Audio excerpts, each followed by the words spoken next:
Good afternoon, I'm Boaz. Today I want to teach you how to derive the equation for the decay of a capacitor. Of course, I know most of you know, especially people who are in year 12 and year 13, that a capacitor is a device for the storage of charge. So the most important thing that a capacitor does, it stores charge. Yeah, it stores charge. Now, this is the symbol of a capacitor. Now you see these two plates when the capacitor is fully charged, okay? And we come and say it was connected to some battery that we are using to charge this our capacitor, okay? If it is fully charged, the amount of charge should be proportional to the voltage of what? To the voltage of the battery. Now, let me explain.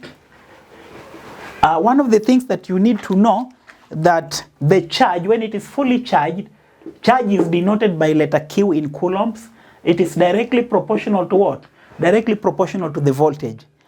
Now in this part, whenever we get the ratio of the charge to that of the voltage, we get a constant.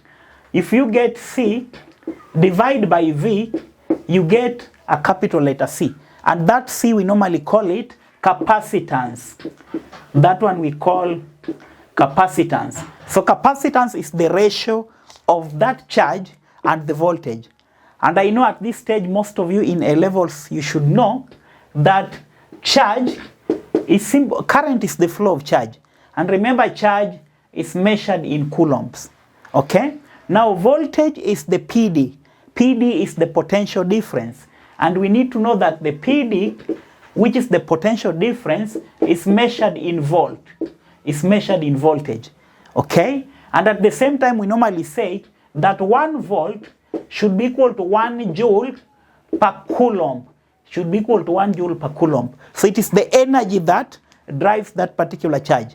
But today I wanted us to derive how do we discharge and charge a particular given capacitor. And the main interest here is the equation that we are going to use. Since we know that the ratio of the charge and the potential difference gives the capacitance, so when you want to get your Q becoming CV, this is the most important equation in that. Now, since we are charging a capacitor, there is the flow of charge. And right from the key stage 3, those people who are doing the year 9, year 10, and year 11, before you go to the A levels, you should know that we said that current is the flow of charge, or the rate of the flow of charge. Now, when you want to define your current I, we simply say delta Q divided by what? Delta T. So that delta means the rate of something, the rate of flow of charge. That is what we define to be what? To be the current. Now, in this part, we can decide put this over 1 and make our charge here, make our Q here be the subject of the formula. So it means my delta Q, which is the charge, is supposed to be I times delta T. Because we had already said that current is the flow of charge. So delta Q should be I delta T. Now, by having this particular equation, there is another formula that is called Ohm's law. Allow me to rub here so that I explain. Now we all know what Ohm's law clearly states, that voltage equals to I times R, because voltage is directly proportional to the current. Now we want to make I the subject in this part. This implies our I is supposed to be V over R. The moment you know that our I, which is the current, is V over R, then we go back to our definition of what we had here, that the delta Q is supposed to be equal to I times delta T. Now I'm going to replace my I with V over what? V over R. So coming to this part, my delta Q becomes our I, and our I now we are going to replace this with the V over R. So we are going to have V over R times delta T.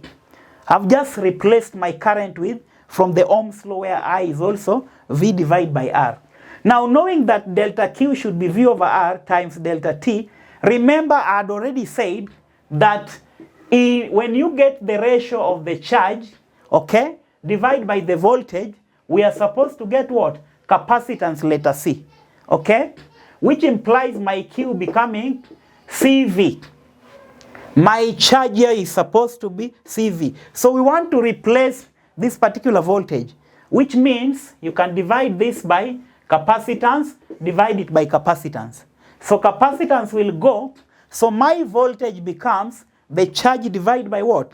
Divided by capacitance. So in this point, we can comfortably replace this part. So when you have this, the delta Q is supposed to be V over R, but my V is Q over C. So I can put Q divide by C. But remember there was R here. So I bring the R here. So when you want to get delta Q is Q over RC. But remember, we were multiplying by what? The change in time, the delta T. So at this point, we want to collect the like terms. We can divide both sides by Q.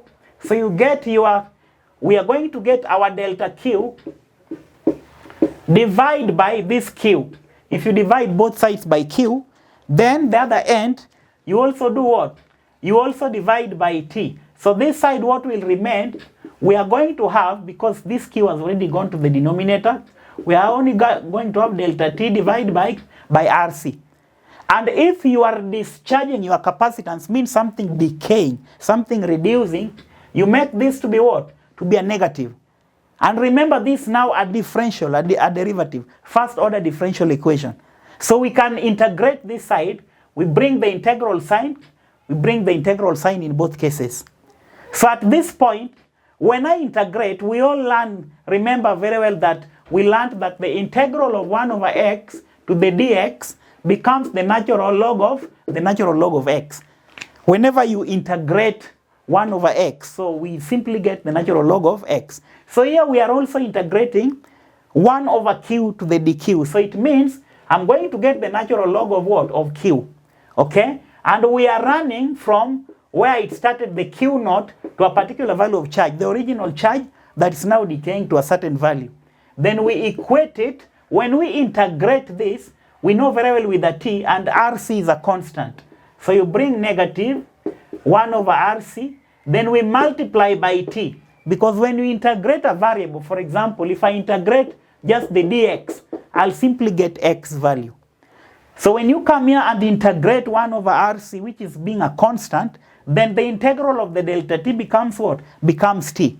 Then remember, we are running our equation. Allow me to wrap this point. We are running our equation from q naught to q. Okay? So we can now write, it is the natural log. We can take the natural log of the q divided by q naught. Because we are minusing when we deal with the natural logs. So we simply equate it to be negative t divided by RC. And having a natural log, we all know the opposite of the natural log is supposed to be the exponential. So we have to take the exponents both sides, take the exponential of this end, take the exponential of this part. So it means the exponential of the natural log cancels. So we are going to have the q over q naught is supposed to be equal to the exponential of what? The negative t over what? Over RC. Okay? The moment we have this, what are we supposed to do? We can multiply both sides by q naught. We multiply this by q naught. We multiply this by q naught. So the q naught will go.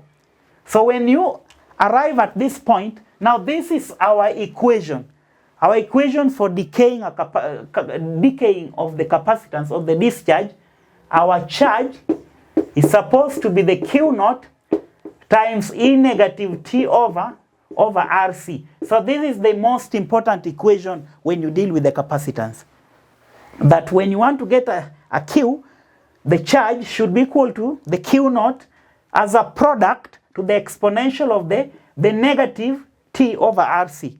Where this RC, it is always referred to as tau. Tau means it is the time constant, the time it will take for the capacitor or the charge in a capacitor to do what? To decay. And this one is applicable across. Allow me to wrap this part. Let me wrap this part. Now it is also applicable in voltage, that if you want to get V is equal to V naught times E negative T over RC, it is also applicable to the current. Your I is the same as I naught dot E negative T over RC.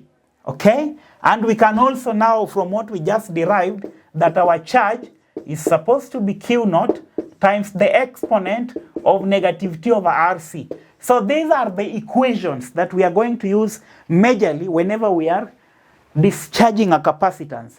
As long as you know the starting value, which is given with the naught, then the exponential we take of the T over what? Over RC. And RC, we normally take it, we call it tau. Tau is what? The time constant. Tau is always the time constant in that particular equation.